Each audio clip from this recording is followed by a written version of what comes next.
Good evening, Anderson County. This is Brett Sanders, Anderson County Councilman for District 4. It's good to be back in council chambers here at the courthouse. We are now on regular schedules at the normal time frame, so we'd love to see people get out and come join us and get involved in their county government.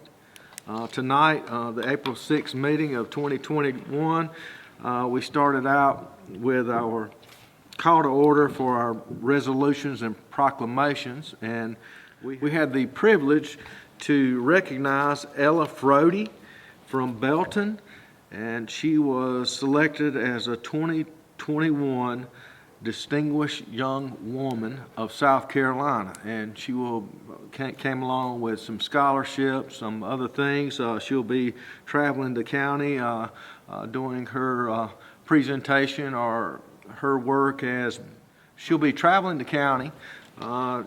Be Your Best Self is the platform that she will be promoting, and I was very excited for that young lady and the scholarship and the privileges and for representing Anderson County well and winning for the state. We also had a proclamation honoring the Anderson County 911 National Telecommunicators. As you know, the 911 dispatch are really first responders.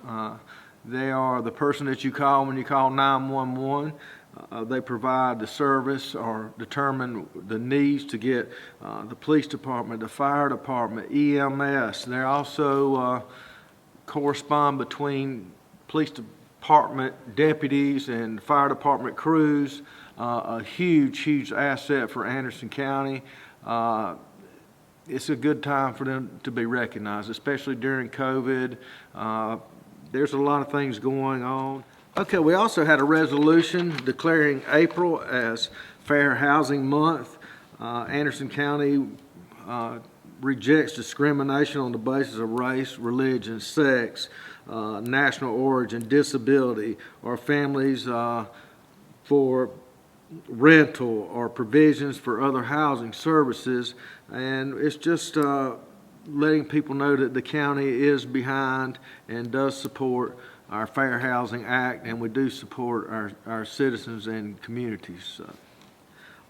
The final resolution was a resolution supporting the Area Remembrance and Reconciliation Initiative and matters thereto related.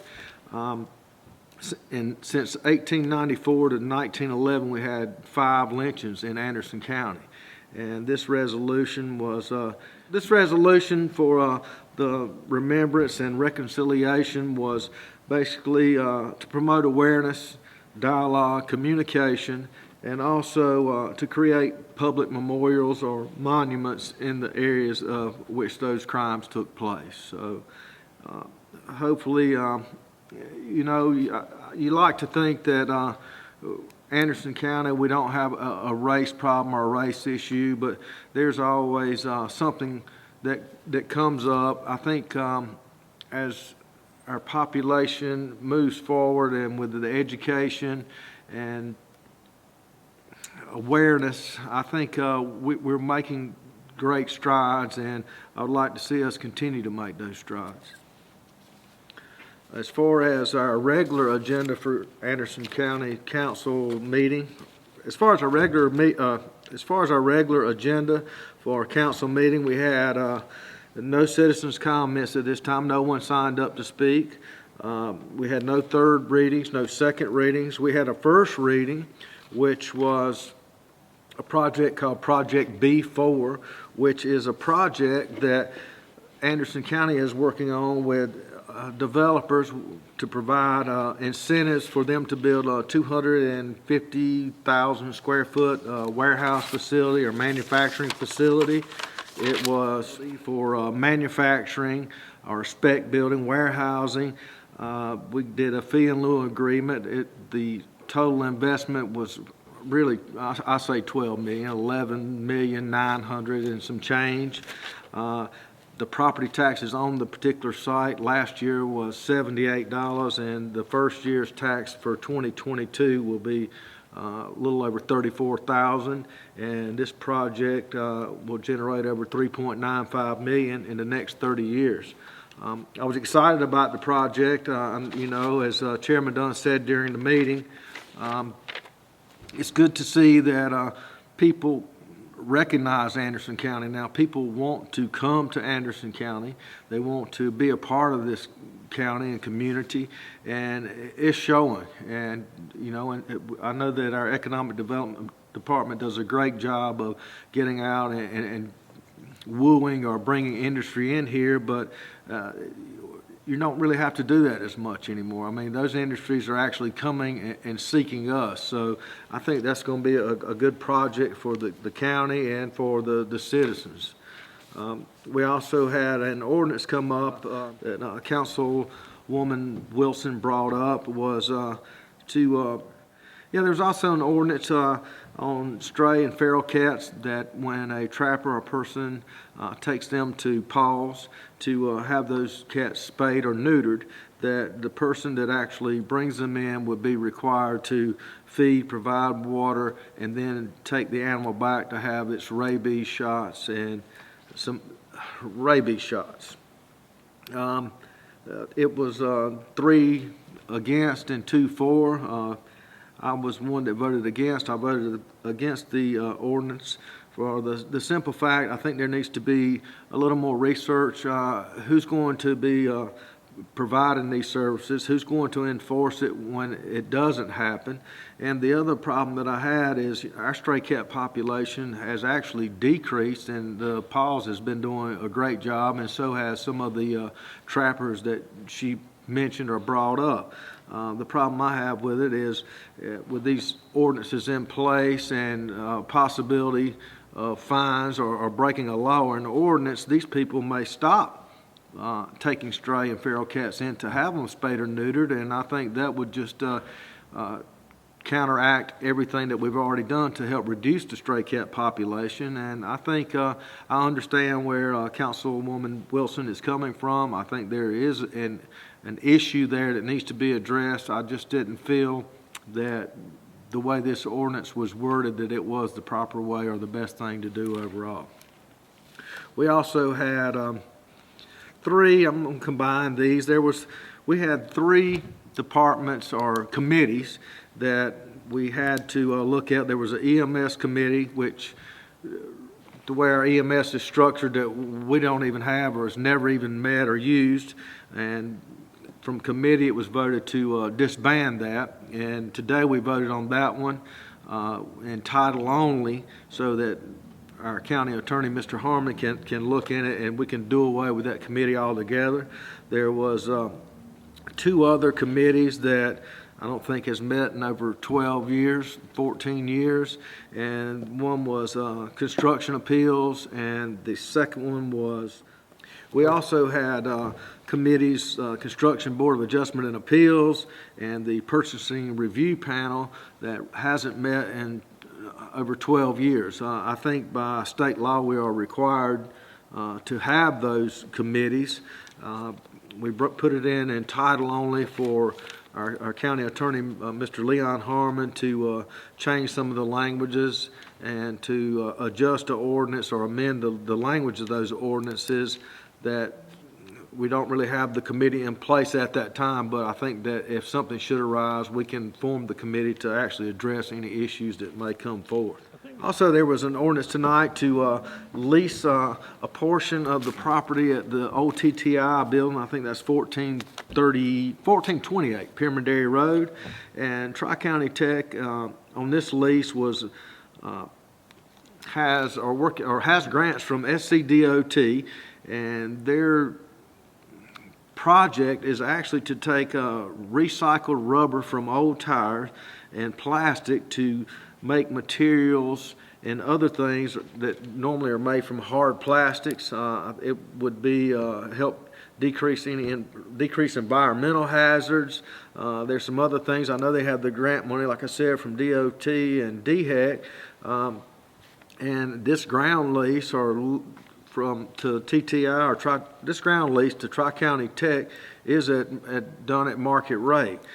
Tri-County Tech is also wanting to lease some property for an enterprise campus, and it would be leased at a discounted governmental rate, and it is, they will be searching for grants, doing training facilities, and setting up things for as economic development brings new industries or businesses in, or existing businesses are looking to expand a product line or something of that nature. They can actually use their facility to be trained up on the equipment and type things that they're actually going to use.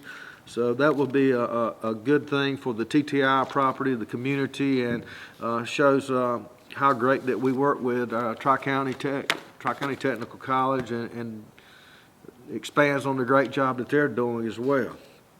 Okay, we had what? That was it. Had an ordinance, that was lease, enterprise. Also tonight, we had a resolution to abandon or closure of Lakewood Lane that came before council. There was no complaints. It went through our building and codes, not building codes. It went through roads and bridges, and like I said, no problems. No one came up to complain about it, and it's another road that will come off the county's books and we won't have to maintain.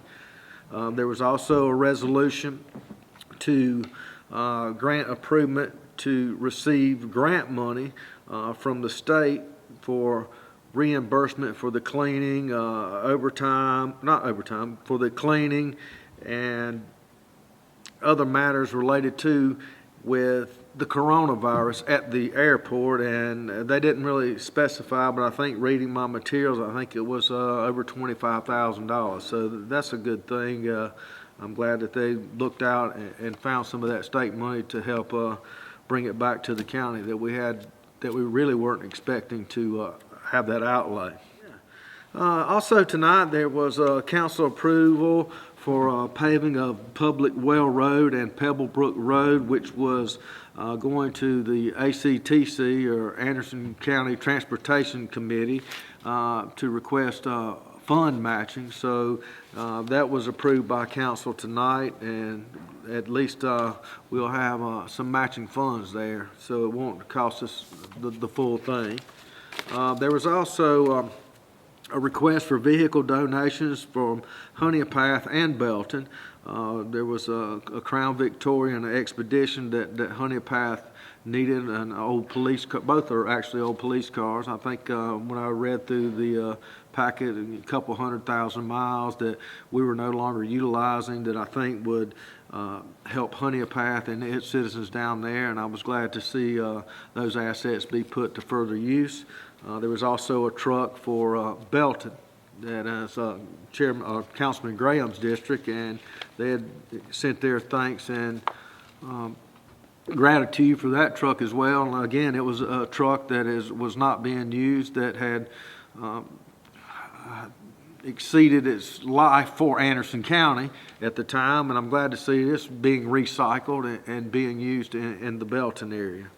We also had a bid approval for $109,000 to remove debris from the old Toxaway mill. That came in at like $85 a ton. I thought that was cheap. I mean, from some of the stuff that I've done personally, I looked, but I thought it was a great value for what we're getting for our money, a good value.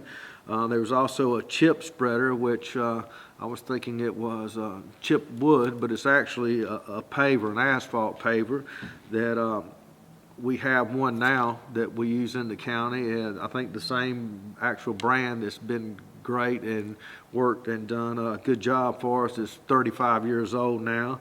That was a $283,000 expenditure. It was purchased in Piedmont, so I'm glad to see the money stayed locally. Plus, we're getting an asset, or replacing an asset that is done its job. So that's another good thing for today. And then there was some bookkeeping and transfers from a full-time account to a part-time and an overtime. The same money, it just kind of switched from one line on the books to another. Due to COVID. Yeah, due to COVID. Due to COVID. So Thank you everyone for putting up with me.